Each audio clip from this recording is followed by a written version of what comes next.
Pandemonium Reigns. Welcome back again. I'm Dan. He's Mike. Thanks for tuning in. Oh my gosh, that rhymed. I didn't even plan on that. It just happened. It just happened. Skills that pay the bills. Thanks for tuning in. Make sure you hit like and that you are subscribed to the channel because we're going to be talking a lot of Tennessee during the offseason. Obviously going to be talking Tennessee and Nico Iamaleava. Say that word better than I can. You can't. Nico Iamaleava. We're going to be talking about this performance against Iowa in the Citrus Bowl. And we're going to do our best to keep this under 40 minutes. But man, there's a lot to talk about here. And I just want to begin by something that I've already posted on the podcast Instagram and TikTok accounts. And it's this. Nico was excellent. He was excellent. He managed things well. He was composed. He got us into the right situations. He made plays when there was not a play to be made. He didn't necessarily have a wow throw. You could say the one where he rolls out and kind of finds Ramel. Ramel makes a great catch there. But there wasn't like a jaw-dropping moment from him other than the entire game where he just managed it so well. What that does not mean that he is Peyton Manning reincarnated.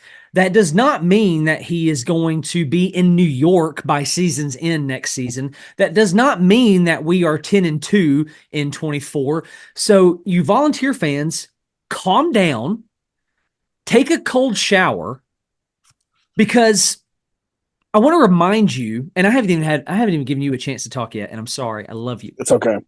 I want to remind you of Joe's performance in the Orange Bowl and how we were all saying, man, Joe is different. Look at what he's done. Look at how he managed that. Look how accurate he was. He's no longer Joe of old. Look at 2010. I'm going to throw another one at you, my dude. Look at 2010 Tyler Bray in the Music City Bowl, where he's looking off the safety, right? And he's hitting Hunter down the sideline, and he's doing all of these things exceptionally well. And look how bad he was in 2011. Yeah. Where he throws the game against Kentucky. Yeah. So don't put all this stock into one game against a team who didn't even have their greatest competitors in McNamara and DeJean. And DeJean's going to go first round. This is a first-round white boy defensive back. This dude is good, okay? Are you listening, Rashard Mendenhall? Are you listening? So I'm kidding. Against a team that's not at full capacity, in which we weren't either, so I understand an argument there. But this Iowa offense was so bad that it impacted their defense because the defense just couldn't sustain it. They just couldn't hold together. So, you know what? Gaston Moore would have made plays. I'm not saying he would have done what Nico would have done, but he would have made plays. I think Iowa's defense is so fundamentally sound, and that's probably what you need to look at and compare as we go forward into the Nico era. Look at how fundamentally sound they are, and look at how Nico just took what they provided. Is that a safe, fair comparison to when the Gators come to town, to when we have to travel to Athens, to when it's not. It's just, you know what? It's not even a fair comparison to when we meet NC State and Charlotte. It's not a fair comparison to if you played Iowa in week 11. There you go, man. So my whole point is guys, take a cold shower, bring yourself down, okay? Yeah. And don't put any stock in this. Do I think Nico's going to be good? I do. I think he's going to be really good. Yeah. But don't put so much on him where he's like, oh my God, he's going to lead us to the promised land. The balls are back. Don't do that. I'm done. Well said. It's like this. Okay.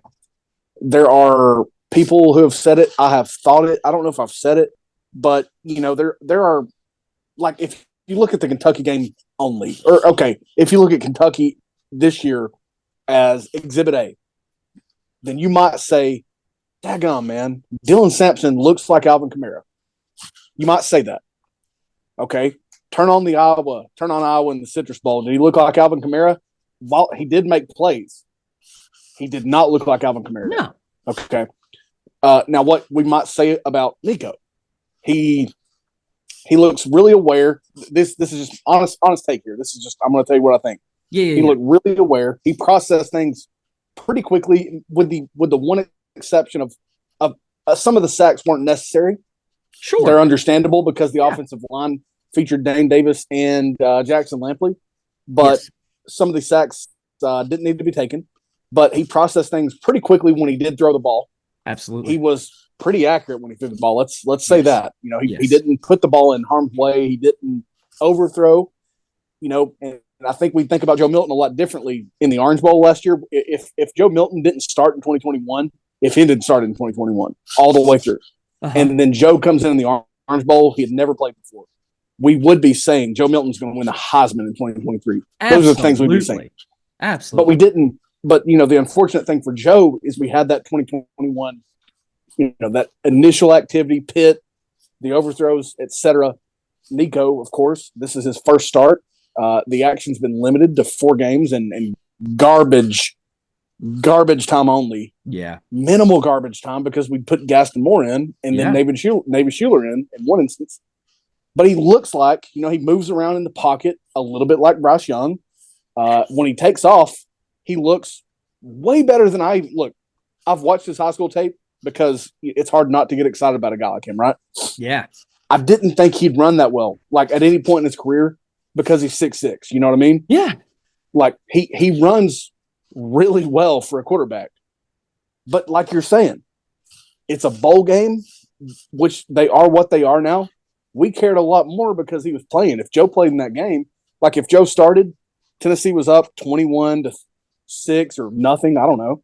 And Nico comes in, third or fourth quarter. We'll think even less about it. We might start caring at that point rather than how we felt because he was starting the game. But he started the game, and for his first start against a defense that fared well against what they faced, which we talked about in the preview, we have all these high hopes. And I'm with you. He should be an outstanding player for Tennessee. But I'm not going to pencil him in for New York City. I'm not going to pencil Tennessee for 10 or 11 wins in the regular season in 2024 until I see some other things come along.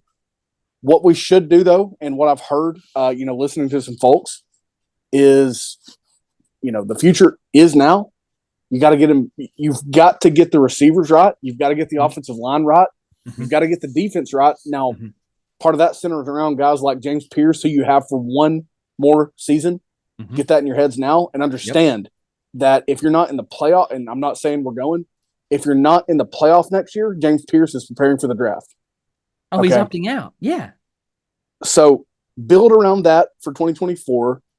Think about 2025, what you can bring in for Nico on the offensive side and maybe what you have on the defensive side. I look, I don't know what I was thinking. I don't remember what I was thinking when Derek Barnett's eligibility was close to running out, or rather, I'm sorry, when it was obvious that he was going to go pro. I don't remember what I was expecting for 2017's defense. I knew we had a couple prospects who could be decent, but I don't know what I was expecting. But James Pierce is freaking special for his length, for his speed. It's not just a guy that in 2025 you're going to plug and play. You might committee it and get some of the production. Right. But he should be a wrecking ball, and he should be like a contender for like defensive player of the year in the SEC next year if he builds on his sophomore year. And what I'm saying is you've got to surround these guys if you want to make runs while you've got them on campus with playmakers and with protection for Nico. And, in some form of or fashion, you got to give someone on the other edge that has to receive attention that Pierce is going to get if they're not there. Yeah, total agreement. And I would word that this way. Nico was really good.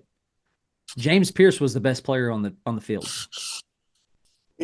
Just like last year, just like the Orange Bowl, it is a shame. And looking at the stat sheet, you wouldn't say it, but it's a shame that the MVP of the game wasn't James Pierce.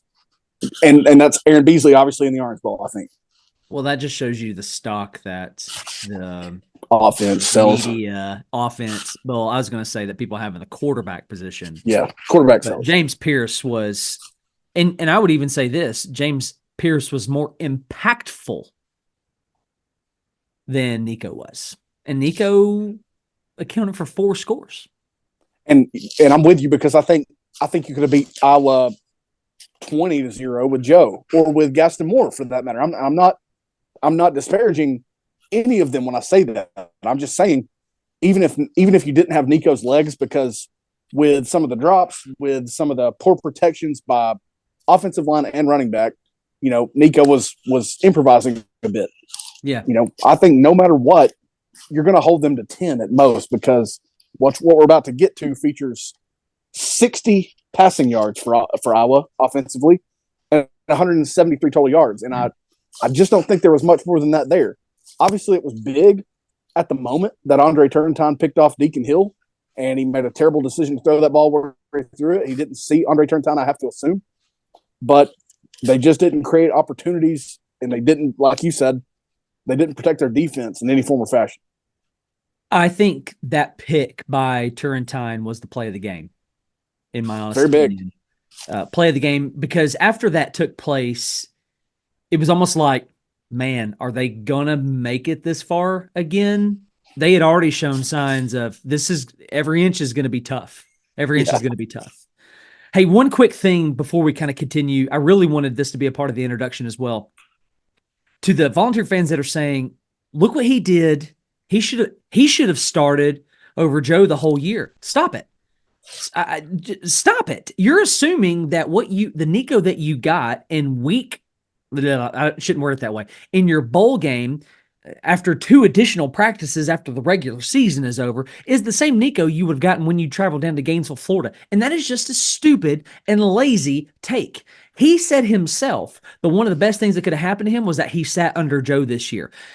Learning how to be a college athlete, learning to adapt to the college life, seeing how Joe prepares, seeing how Joe carries himself after a 3-and-out or after a sack. Listen, say what you want to about Joe. Joe carried himself extremely well. Extremely well. Look, you won't hear me bashing Joe for anything. Yeah. For nothing.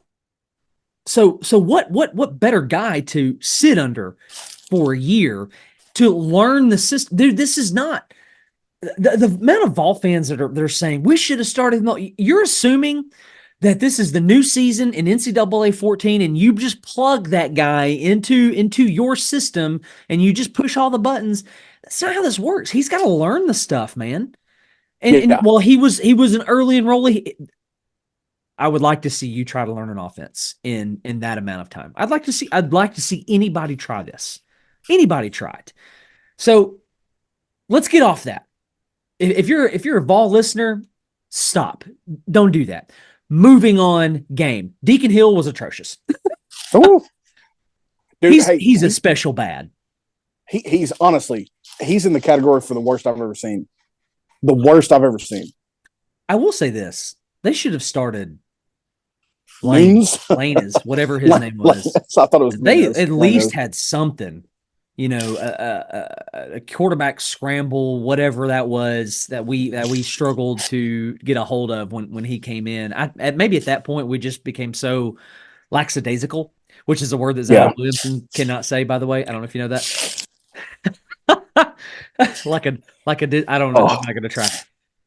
Their offense. So we talked about. So since the bowl game, we now know that with the departure of Gabe Judy Lally, that it's a whole new secondary, right?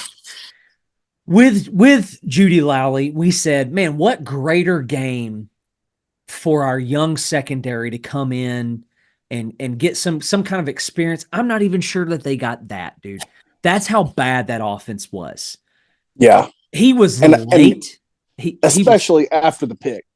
After the pick.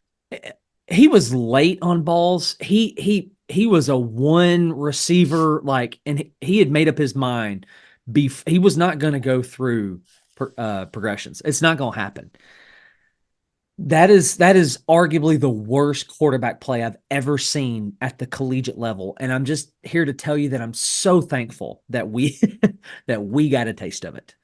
Yeah, because it's been us so many other times. It's been us. Yeah. It's God. been us. So yeah. Go ahead. No, sorry, I was just agreeing with you. My bad. Oh, okay. No, you're good. You're good. So because of that, kind of coming back to Nico, because of their inability, and you know what's crazy is I'm not jumping all over the place. I'm on the same topic. The time of possession was incredibly close. But because of their inability to do anything offensively, it just kept trotting our offense back out there. You know, and I think we punted 9 times, but we punted a lot. I'll look it up. But the time of possession is going to be close because we went fast and they didn't put drives together. So yeah, it's going to be close. But I think what's most impressive to me, aside from Nico, who again, I want to reiterate, I thought he was extremely impressive. Man, we did it again. 232 rushing yards. And Dylan Sampson has the quietest. What was that? Buck. Oh my gosh, I just had it up here. 133. The quietest 133 I think I've ever come across. Like he would go, like he had a 31-yard rush, and it was like it was nothing. Yeah. It just did it. Crazy. Which that is like now this is the thing that I like a lot, even more than like Nico not wetting the bed. You know what I mean? Doing better than that, obviously, but he didn't wet the bed. But I was like second or third 20-yard run allowed on the season. Yeah. And I know they had a couple guys out, and McNamara obviously hurt. DeGene, he's a good player, great player. I'm with you on him. But, a corner is not going to impact that. You know what I mean? That's their defensive line, which is always sound. Their linebackers, which are just never out of position. So I like that. I like that we had the success on the ground. I think what it tells me is that going forward, again, we've probably seen Heupel's offense at its lowest point, is what I think. You mean on this year or the Citrus Bowl? Probably for this year is the lowest point that Heupel's offense would reach. I would think after this bowl game capping off this season. I got you. I think it would just take a combination of terrible offensive line play, which may never be elite. I don't know what the future holds, but it should never really be like this bad, this rotating with guys injured and limited depth and, taking some guys that you had to take because you needed bodies coming off of events like firing Jeremy Pruitt and guys leaving. You shouldn't be in these positions again.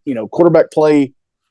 And I think Joe was not really the reason that we lost games, but as inconsistent as Joe could be at times, as up and down as he could be at times, I think one thing for sure this game showed me is that he might have been a little unwilling to run at times. Or, maybe they just value Nico as a runner that much more. And I think you did need his legs, obviously, in this game. You did. But I think can I reemphasize that? You needed Nico's legs in this game. You needed it. Yes. Not desired it or wanted it. You needed it. Yeah. Also, real quick on this, there was so much. I don't even know where it came from at this point. I don't know if the fans started. I don't know if it was like something that the coaches whispered in order to get a narrative out. I don't know where it came from. But there was this thought that Nico is so skinny. He's so frail. Okay, all right, 2 things to that. He took a crap ton of hits in this game. He didn't take many hits on his design runs or his scrambles because he was very smart, either getting out of bounds or getting down if he needed to. He took 1 hit on it was a touchdown drive where he got hit at like the 7, you know what I mean? But it was late going out of bounds. It wasn't a late hit, but I mean, he didn't take many hits, but he did take sacks. And he basically bounced right back up. He's a tough kid. The second thing to that is go to his Twitter profile right now, watch the very first play of his pinned high school film, and he freaking trucks into the end zone. Okay, he's a tough kid, and I don't know where the narrative came from that he's so skinny at 6'6", and how's he going to take hits? I'm with that. I'm not saying we should have played him this year, but I think his toughness is going to bode really well over his career. I'm okay with that. I think the perception that he is scrawny, weak, frail, fragile is, I mean, look at him. Yes. Then look at him next to Joe Milton, right? Yeah. Okay. Which that's, again, a minor bad look for Joe, I think, on some of the decisions that he made. I'm going to hold him against him. Hold it against him right now. I'm just not. Yeah. Because usually when we fall off from a good season, and 11 wins was better than any good season we've had since former, obviously, we fall off to 4 or 5 wins, and we didn't do that. And I appreciate Joe for that. Sure. On top of that, he wasn't the reason that we lost those games. Sure. It was the defense at Missouri. It was Georgia being Georgia. You haven't won in Tuscaloosa or Alabama since in 20 years. Tuscaloosa or Gainesville in 20 years. Those are the factors. I'm not going to hold them against Joe. Right. And I would tell Volunteer fans, look at how scrawny Tyler Bray was when he came in. And then look at his size going into his sophomore year. Thank you. Exactly what I was thinking. And the jump that he took. So perception is not necessarily reality. And he's got now January 4th at the time of this recording until when's kickoff against UTC? September. It's either the very last day of August or it's the first Saturday in September. He's going to be told for the most part what to eat, right? He's going to be on a macro program, all right? And I think with like the humility that it takes to say things like, this was a great year for me to sit and learn from Joe. Joe was great for me to be behind. Don't you think he'll follow instructions? And don't you think he's pretty inspired to be as good as he's hopped up to be? Yes. Yes. He seems like this is not going to his head, I don't think. And we've seen Tennessee's had their fair share of those kids. Every program does. It doesn't seem like his rating coming out of high school or, right, how highly rated he is coming into Tennessee and how long it's been since Tennessee has had a quarterback or a prospect of his magnitude. It doesn't seem like that stuff's at his head. He seems very smart. Yeah. And I'm going to trust both the staff and the player until I can't. March on, baby. Roll Tide. It feels better off the lost on it. Mockery, y'all. So on the topic of Nico taking hits, 6 sacks, 4 by Joe Evans, who, wow, that dude's for real. I think what impressed me most by Nico is every time he took a hit like that, it didn't seem to faze him. And how many times have you seen a first-year quarterback coming out of high school, 18, 19 years old, take a hit and their eyes get, cue ball size, go, oh crap, what have I actually gotten myself into? I will never forget Nathan Peterman, 2013 Florida, and the size of his eyeballs. And that whole game was a fustercluck, right? Yeah. I mean, it was just, that was an opportunity to shine. Anyway, so really impressed by him in so many factors.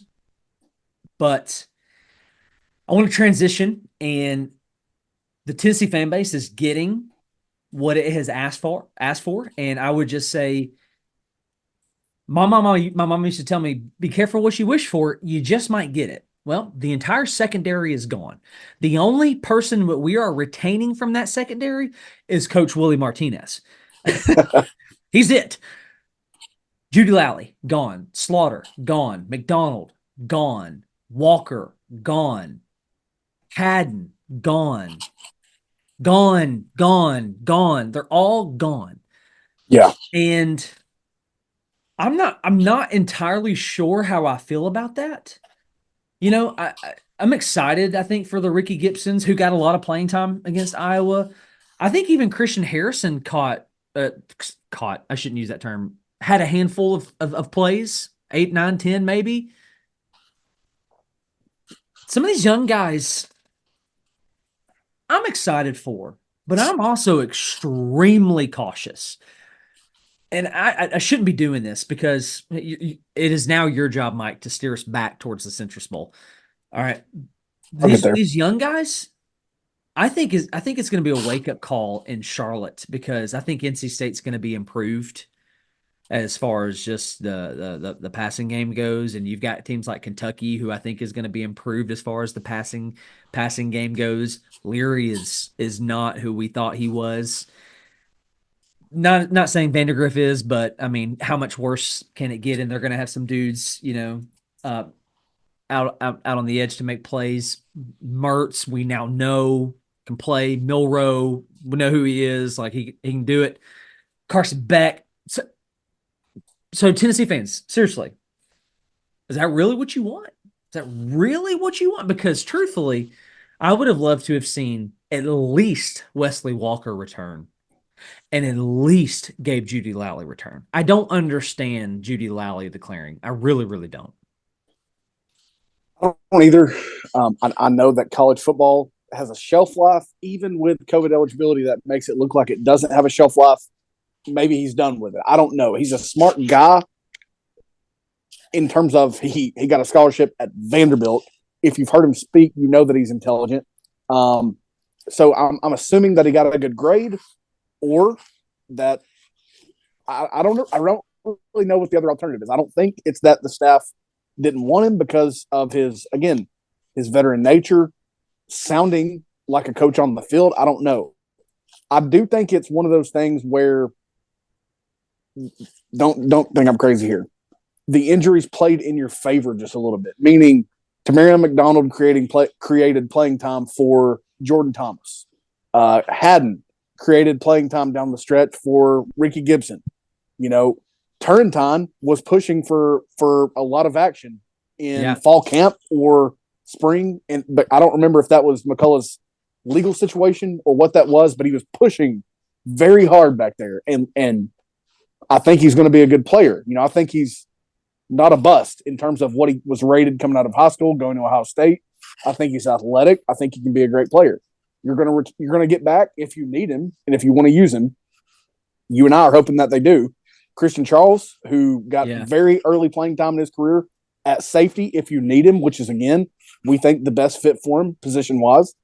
I think this is where the injuries could have played in your favor because it didn't tank your record win-loss wise. You still managed 8-4 and 9 wins in a downer year. And it created playing time for a lot of the younger guys. But, they have to make the most of it. I do like the additions from MTSU in Thomas and Oregon State in McCoy. Yeah. If I look at you, you're making plays. I like it. Thomas brings the wood. McCoy plays the ball really well. I think they'll absolutely factor for playing time. And I just wish, and I don't think I'm with you. I don't think it's the Iowa backup quarterback. I wish it had been a slightly better test. And I wish that it maybe wasn't UTC in week 1. Maybe flip-flop the games. Give me NC State week 1, UTC to prepare for not Florida, for Oklahoma, and the rest of your tests that are coming. But it is what it is. You're going to have to work with it, and you got to hope that the offense can get back to, more of what it has been before. Yeah, that's really what I was getting at in that whole spiel is you said it. You took the words right out of my mouth. I wish the Iowa game was a better test. And maybe it would have been had we not picked them off in the end zone on that one of those opening drives. Who knows? I do think that game unfolds differently if they get a score right there. But, yeah. I think so. Nonetheless. Back to Nico for a second. Yeah. Imagine the fan base if that ball connects to Ramel and what that does to the stat line. Because that ball was placed. It was a drop in the bucket. And it was like the only opportunity that you had to take the roof, to take a long ball. It was like the only chance that that's they about the only time take one. Yeah, that's about the only time they presented that opportunity to us. And I'm going to give Ramel, and you're going to hate this, and I know that you know what I'm going to say. I'm going to give him the benefit of the doubt and say that he lost it in the light, but I'll take your side on this and say that's part of the game. It's part of the game.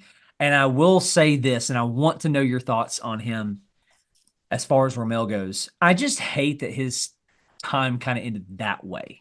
What a crap way to go out, either just to have stopped running or to have lost the ball in the light or to the sun, I should say.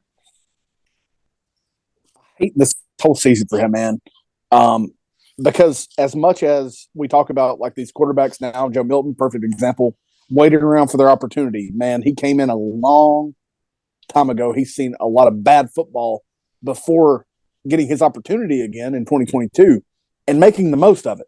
I think obviously big for him in 2022 and early this year, although he didn't make much of it, was Hyatt being on the on the inside or on the other side of the field, and Brew being there at some point. What I'm getting at is I just don't know if he's receiver one material. Maybe it's just not his role. I don't know. I hate that he went out this way because of the boost that he provided against Alabama, against Florida in 2022, and just how reliable he was last year. It's just bonkers to think that he played so much worse, or the result was that much worse. And for a guy like that was as loyal as he was, it's painful to see. And yeah, we would be flipping out, and we would be, booking playoff tickets for things like next year if he had made that catch just based on Nico. Yeah. What's wild is, I don't know if you've looked at this since the Citrus Bowl game has ended, but he's the statistically second best receiver on the team, and it's not even close. Not even close. So you got Squirrel White at 800 yards, Ramel Keaton at 642, and then Castle's at 283. He also led the team in receiving touchdowns. Man, that's insane. It is insane. All right, so that's negative. Let's get to some positive. I am so excited, and he showed it. His ability to run behind his pads on a couple of these touches. Cameron Seldon, this is a big body dude. I am so excited. He went 13 for 55 in the Citrus Bowl, 6'2", 222. You give him an off season in this nutritional and weight program. Oh my gosh. And you know what? He sees the grass as well. I poked at Sampson. Yes, he's an eccentric runner, but his inability to even chip, a rusher, I think is going to cost him snaps. Seldon is already, I'm telling you, he's already a better pass pro back than Sampson. And it's not a diss on Sampson. I'm complimenting Seldon in this department. This guy's already well-rounded in the backfield. Not only that, but think about the responsibilities that he had on a small team and a small classification in Virginia. I think that hurt his, recruiting ranking, and it's a massive blessing in Tennessee because, like you just said, a couple of those runs, man, he was so patient, and he had the right pad level. Now the third downs, it just screams immaturity, but he bounced back from it. Sure. He's going to bounce back from it. He's an exceptional athlete. Look, man, he's at that size, 6'2", 222. He's on your kickoff return unit. He had a very unfortunate moment, probably a rule that nobody knew in the Alabama game. Exceptional athlete, was not a running back in high school. He was doing it all. He was edge rushing. He was playing linebacker and in the secondary. He was playing quarterback on wildcat plays and receiver and running back, returning kicks. He was doing it all. And he already looks like this much of a running back, a true running back in college. Mm-hmm. Again, don't care who Iowa had. I don't care who they played. They're not a bad defense, especially against the run. And he did a lot of nice things that, man, it should be a bright couple of years, 2-3 years for that guy. I mean, seriously, think about his opportunities as his career goes on. Clearly the RB2. Clearly, man. Absolutely. Clearly. And the great thing is that RB3 is going to be such a competition between Keith, Peyton Lewis coming in, Deshaun Bishop, who the staff liked, even though he's like a preferred walk-on. RB3 is going to be hotly contested, and we'll probably lose somebody in that room, but it's going to be hotly contested with pretty good athletes. And I'm just telling you, if Sampson doesn't figure out pass pro in year 3, Seldon will cut into his snaps. You'll see it in obvious passing down situations. All right. That's going to bring us to the end. You got anything else that you want to throw out there regarding Nico, James Pierce? I'll give you one. Here, I'm going to say a name. We're going to play a game. I'm going to say a name. You're going to talk about it. All right. Tyree West. Tyler who? Tyree West. Yeah, Tyler who? I'm sorry. I like what the defensive line returns, man. That is what you need when you talk about a new secondary. Yeah, we didn't give enough credit to Tyree West and the push that he got, Elijah Simmons and the push that he got. Those guys impacted the game, and it's not going to show up on the stat line. Never. That defensive front, I'm so excited for the return of our front. Yes or no, this is the best Josh Heupel team coming up since his time at Tennessee. It needs to be. It needs to be. Is it? I'm not going to say. I'm going to say no because I'm not going to yet say that they're going to surpass 2022.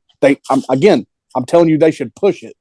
They should maybe do it, but I'm not going to say it till I see it. That's just the remaining battered ball. Well, roster-wise, I'm going to go ahead and say it. Now, that doesn't necessarily mean that they roster-wise, yes. Sorry. Yeah. That's what I'm saying. Yeah, yeah. Sorry. I mean, there's because you can't determine the outcome and can't predict the future. Yeah. So we're getting these restrictions and stuff behind us. We're getting deep, especially in the front seven. Man, I'm excited. One more thing with 90 seconds left to go. Elijah Herring led the team statistically. I'm just saying. Saying he needs to have a great offseason. If that guy figures it out, then the linebacker room and it being suspect or weakness, those days are over. If he figures it out, in addition to what T. Lander showed as a true freshman, Arian Carter and the promise behind his name, Keenan Peely being a 14th year senior, there's no weakness. That room's not a weakness. And you're talking about a legitimate front seven, not just a pass rush that can benefit your secondary. You're talking about the full package. Yes. If that guy figures it out. Yes. Undoubtedly. Super excited for that linebacker room, for the front four. We're going to see on the back end. Got a glimpse of the offense. As at the time of this recording, Gerald Mincy has entered the transfer portal. So what is the offensive line going to be? Nonetheless, this is a recap episode.